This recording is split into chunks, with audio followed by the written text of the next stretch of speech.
Good evening, ladies and gentlemen, from Kingston, Jamaica. We are joined by the head coach of the U.S. men's national team, Greg Berhalter, to discuss the 1-1 draw with Jamaica. If you'd like to ask a question, please get in the queue to raise your hand. We'll begin with opening comments from Greg. Thank you, Michael. In the locker room after the game, you can see it on the guys' faces. They weren't happy with the point, and that's a good sign. It shows that this group is highly motivated to win games and have high expectations for their performance. Looking at the game, very difficult game. Jamaica was a very direct team. The conditions made it challenging, but all in all, really proud of the way the guys' points, averaging 2 points per game, is pretty good. We'll end up this window either in first or second, and that was our objective of the window. So, we'll look at the tape for things we can improve, but overall, really proud of the effort of the team. Thanks, Greg. We'll go to questions and begin with Paul Tenorio from The Athletic. Thanks so much, Michael. Greg, I wonder from your perspective just how much a goal like that Antonio scored can suck the energy out of a team, and did you feel like it disrupted the way the game was going, the way your team was playing? And then secondly, if you could pull back and just over the first three windows, how do you feel this team has grown and progressed through qualification? Thank you. Yeah, it's one of those goals where really you just turn around and clap your hands and say, amazing goal, amazing individual effort. And you can't do much about that. Up until then, there was really nothing that was threatening us. And it gave Jamaica a little boost, to be fair. And I think, we battled back. I think we got control in the second half. They had to make some subs, and their subs helped them. But overall, a very disruptive game because of the direct play of Jamaica. It turned into a first ball and second ball game, and I think the guys did okay managing through it. Again, it was a great experience for our team to go through that, and you can see the guys are disappointed. When I look at the qualification as a whole, I think we made progress. Sorry for the technical difficulties. We'll go with Grant Wall. Can you hear me okay, Greg? I can. Sorry about that. I guess I wanted to get your sense of Tim Weah's goal, and then did Tim kind of get tired out in the second half, and what happened with that? Great goal. Great individual effort by Tim. Really good effort by Brendan to press after we lost, won the ball in their defensive third, and then Timmy went from there and took over. A really good goal. What we saw, he started to fatigue, and his numbers were starting to diminish, and we needed a boost, so we decided to take him off. Timmy's played a great window. The game against Mexico was a very good performance. I thought today was a good performance also, and just looking when he ran out of gas, it was time to make a change. Next will be Kevin Baxter from the LA Times.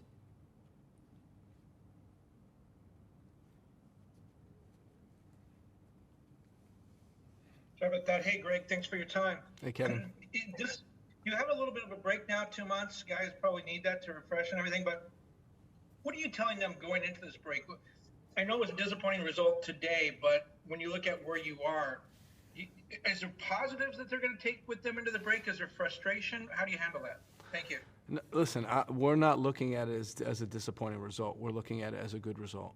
Anytime you can get a point away from home is a good thing in CONCACAF qualifying, and I want to be very clear by saying that.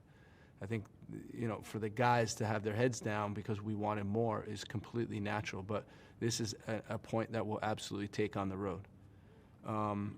What we'll do is we'll evaluate. We get back in camp in about 2 weeks from now. A little over 2 weeks, we're back in camp. We play Bosnia, and then we have a little bit of a break, and then we're back in camp again in January. So it's, there's not a lot of rest for us. The message to the guys was, again, we wanted to end in first or second position this window, and we're in position to do that. We're going to do that. So that's positive. And now we have 6 games left, 2 windows, and that's where we want to, hopefully seal the qualification. Next will be Jeff Carlisle from ESPN FC. Thanks, Michael. Hi, Greg. Hi, Jeff. You guys didn't seem to be as effective on the wings as you were against Mexico. Why do you think that was? And you talked about the physicality that Jamaica brought. How did you think the 3 central midfielders coped with that? It was difficult conditions, Jeff. It really was. Controlling the ball, playing the ball was challenging, and it's you can chalk it up to simply that. You know, it was a challenging field conditions, and you know the movements weren't always clean, and you know that's something that you can't control. In terms of the midfield group, I think the guys battled. Again, it was not an easy game. If you look at the amount of long balls Jamaica played, it became a battle for second ball, and it's not always easy when you're turning back towards your goal and then have to win a second ball.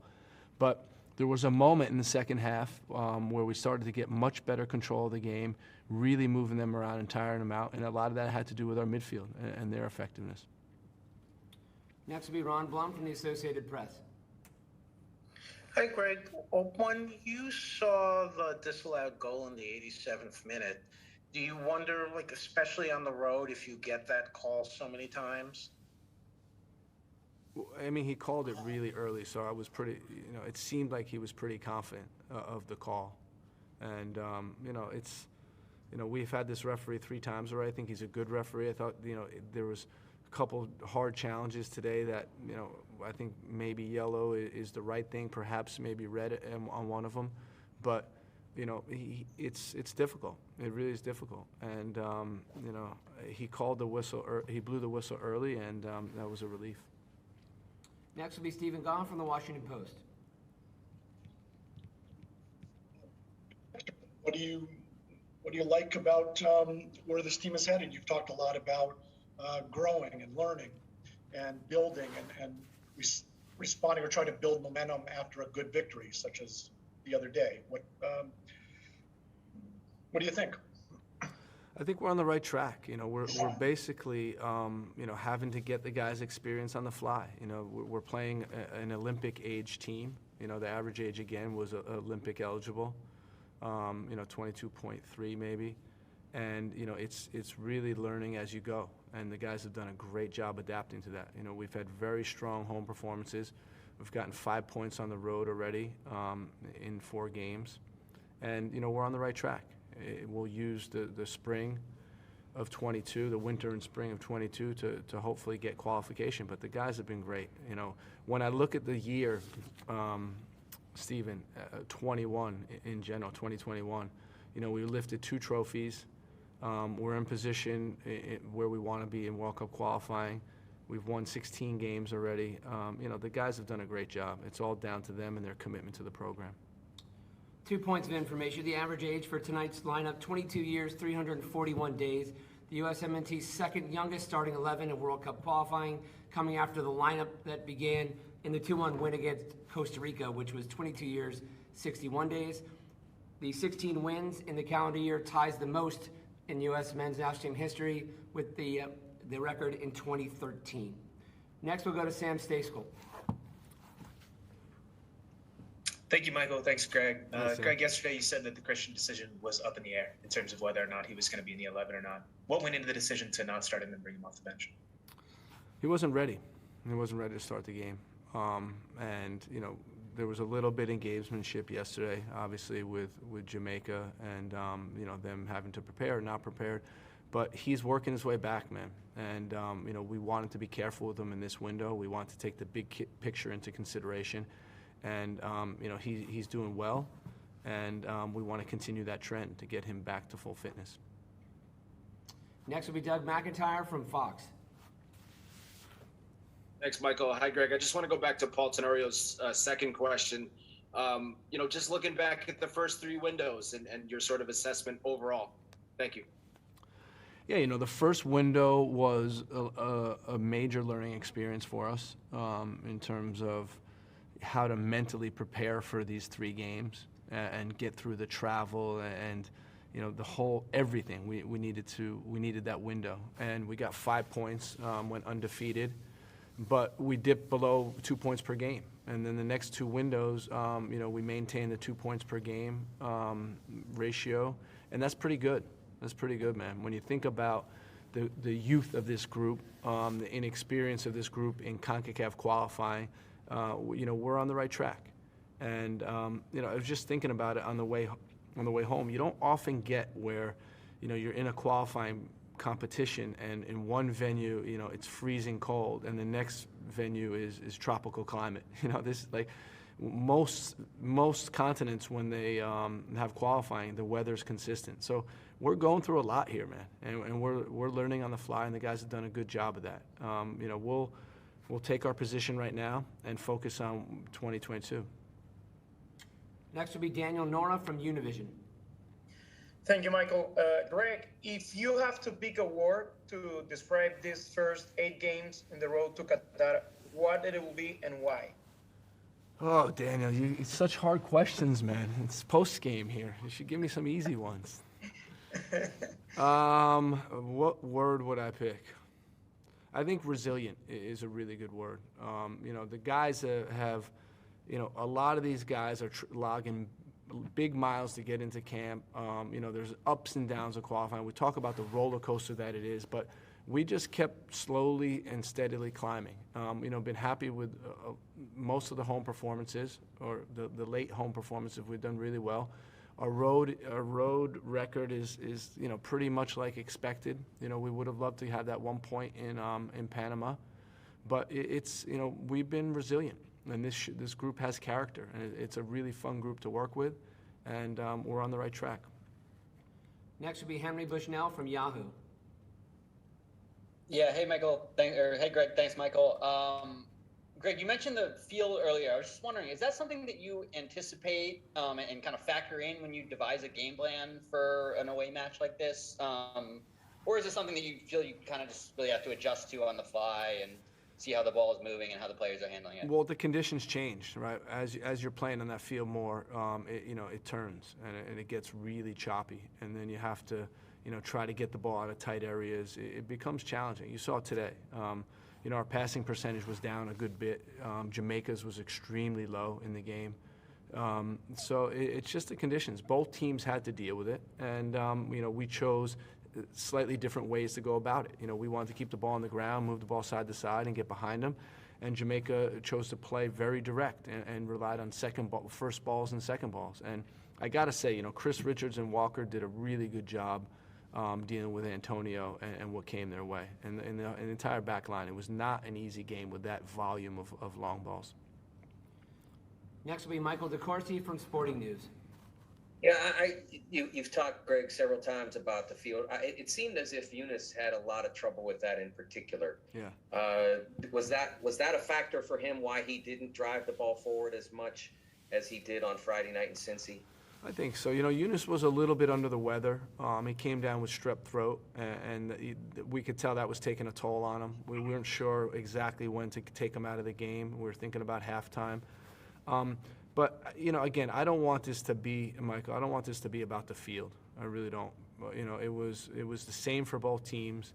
And, we had enough time to be moving the ball. It was difficult, but we did have enough time. And it's just something you have to deal with. And we're used to dealing with that. It is what it is. We'll take 2 more questions for Greg. First, Ryan Talmadge from Goal.com. Hey, Greg, I wanted to ask about Ricardo Pepi this window because he had to do some different things over these last 2 games. The first 2 windows were obviously about scoring, but in these ones he had to track back more. He had to do hold-up play. He had an assist today. What did you think about his performances this window, and what are sort of the things that you hope that he learned from these 2 experiences? He added he showed us a different dimension to his game this camp, especially with the hold-up play. He's very good linking up, really soft feet. His defensive pressure work rate has really improved, and that's at a high level now. And, he was a little bit unlucky. There was a chance against Mexico. We thought he could have, probably scored, and he would probably want back. And, today we didn't get enough deep penetration on the wings to give him enough service. But overall, really happy with Ricardo in this window. And, he showed that he's a class player. Last question goes to Claudio Villalobos. Thank you, Michael. Greg, you already mentioned some about the great job that the 2 central defenders did, Richards and Zimmerman there.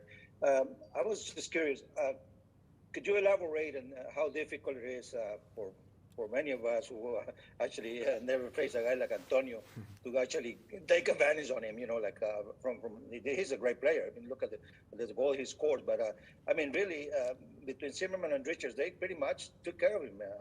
How did you enjoy that, looking at inside from outside? It was one big moment, right? His goal was a big moment in the game, but you know, we all watch Michael Antonio every week in the Premier League, right? And he's dominating in the Premier League. Extremely strong striker, good on the turn, very physical. If you go, you know, if you make contact with him, the chances are you're not going to win those duels when he's backing into you. But our guys prepared really well. We had a good game plan of how to deal with them, and they executed it. You know, between Chris and Walker, they did an excellent job on them. They knew when they can go in. They knew to really be attacking the aerial duels. And overall, you know, it was a great learning experience for them. The whole back line, you know, don't forget about Leon Bailey. Don't forget about Jimenez, Tecatito, you know, Lozano. You know, we faced some good competition this round with their attacking group, and our back line held up well. Thank you, Greg. We will be back with Tim Weah. Thank you, guys. Thank you, Michael. Thank you, Tim, for taking the time. I'm wondering if you could walk us through your goal. Obviously, you and Brendan had quite a nice combination before you came in on Blake. And then just your thoughts on the overall performance. You guys had control there for a while until Antonio kind of had that thunderbolt. So yeah, what do you think of the game as a whole for the team? Yeah, I'll start with the game. Obviously, the game was, you know, it was a rough game. Not the result that we wanted. Obviously, coming into the game, we wanted to win. We knew it was going to be difficult, and Jamaica made it very hard on us. I feel like at the start of the game, we started off dominating a bit, got the goal, and then you know, Jamaica bounced back and got the goal, and it was just about who wanted it more, and I feel like both teams wanted it. Conditions were rough, but that's no excuse. We wanted to execute, but it wasn't that today, and we just have to stay positive, keep the positive energy in the group, and just continue on that. We took a positive out of it is that we didn't lose. We got a point out of it, so we just need to bounce back next camp. Next will be Charles Bone from MLSsoccer.com.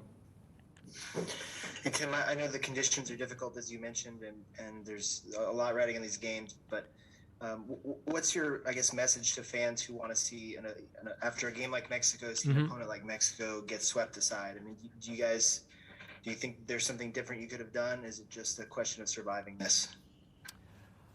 Personally, I always feel like, you know, it's always winning mentality for me. I feel like we could have done more in the game, but you know, when you come to these hot countries, you know, fatigue does play a part. Playing these games so close to each other, so obviously, you know, that played a huge part today, conditions and all that stuff. But you know, we really have to forget about all that stuff and you know, take the positives away from the game as we take the negatives, and just continue on this positive note that we have. Obviously, the fans want us to win. We want to win as well. But the ball's around, you know, things happen, and we just have to continue doing what we're doing. I think we're on a great path right now. Next will be Ron Blum from the Associated Press.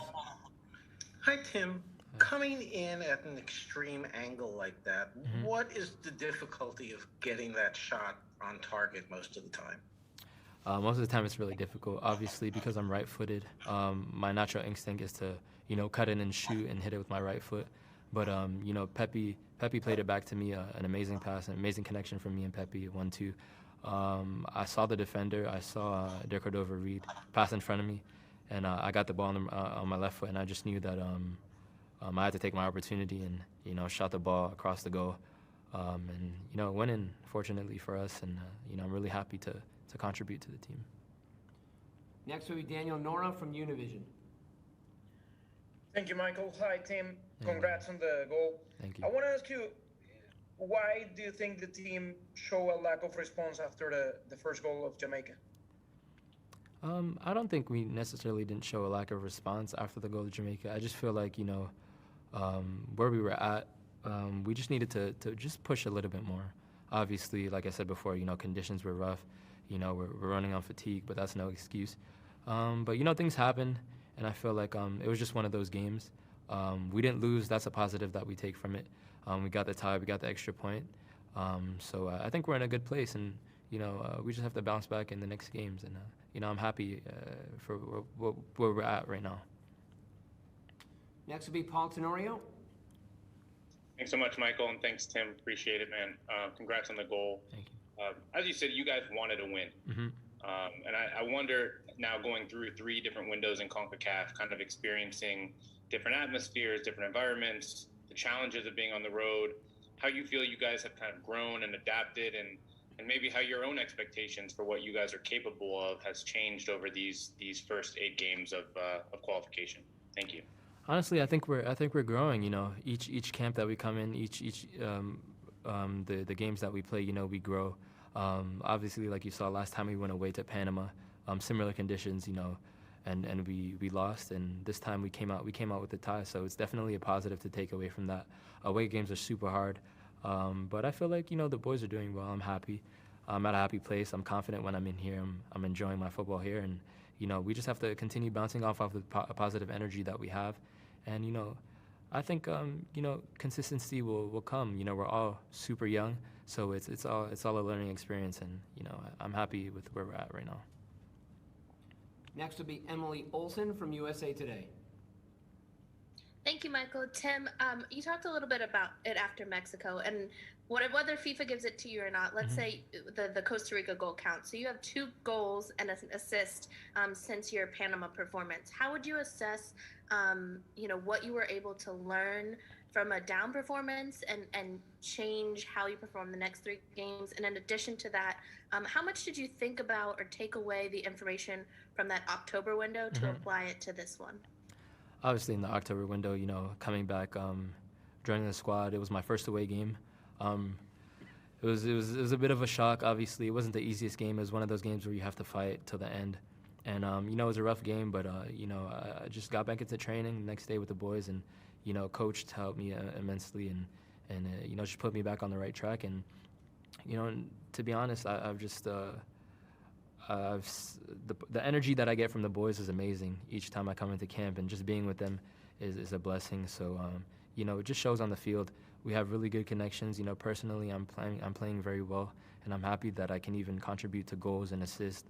And right now, I'm just at a happy place, and you know, I'm just keeping it super positive, and you know, I just hope for the best for us, and we can do it. We just have to put our minds to it.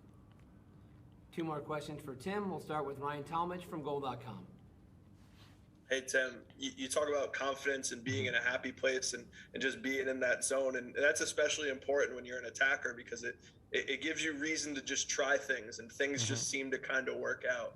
And this is kind of the start of a big period for you. You know, you have these games, you're going back to Lille, you have Champions League coming up. I think Monaco's in there, some big games coming up. How do you kind of continue it? And when you're on the field in this kind of zone, what kind of goes through your head? Oh man, already coming into the game, I knew that I was going to have to make an impact after the Mexico game. I knew that there were going to be a little bit more expectations, you know, with me starting again, obviously. And I'm just happy to take that opportunity and help the team. With regards to, you know, keeping my confidence, I just have to, you know, when I'm here, I feel amazing. It's like a breath of fresh air, you know, being with the boys. We play so well together. We've known each other for a long time, so it's truly amazing coming back here and playing, and I think it shows on the field. And you know, just going back to my club, I just have to build off the positives that I've done with the national team, keep that positive energy going, and keep that confidence high, and you know, go back to my team, connect with Jonathan David, and just to continue, and then come back to the national team in the next camp, and you know, get down to business. Last question goes to Claudio Villalobos. Hey, Tim. Thank you, Michael. You know, it's easy to talk about this team for obvious reasons about how young the group is and everything else. But I mean, I would like your take in terms of how much of you young guys like you have fed up from the other young veterans that this team have, and their contribution to your growth. No. Oh man. They've had a huge contribution, you know, to my growth on this team. Just looking at DeAndre Yedlin, you know, from the first day when I came to North Carolina, that first camp, you know, he brought me in as his brother, and you know, has continued, you know, just looking out for me while I'm on the team, and you know, it kind of just kind of feeding off of that, you know, you feed off of that, and you give it to the younger guys like Joe Scally coming in, you know, just making them feel comfortable. You know, that's what they did for me, so that's what I want to do for the other guys as well. So I think it just builds a proper dynamic for a team, and you know, it's just a great environment, and I'm blessed to be a part of it. You know, each day I wake up with a smile, knowing that, you know, I'm here competing with the best, and you know, playing with the best, and you know, we're all just a big family, and you know, brothers, and I love them, and you know, we just have to continue doing what we do, and you know, it'll be a positive outcome. The U.S. will close out 2021 with a friendly against Bosnia and Herzegovina on December 18th at Dignity Health Sports Park, 8 p.m. Eastern Time, live on FS1, Unimas, and 2DNA. Thanks, Tim. Thanks, Thank you. ladies and gentlemen, for joining us tonight. We'll see you next month.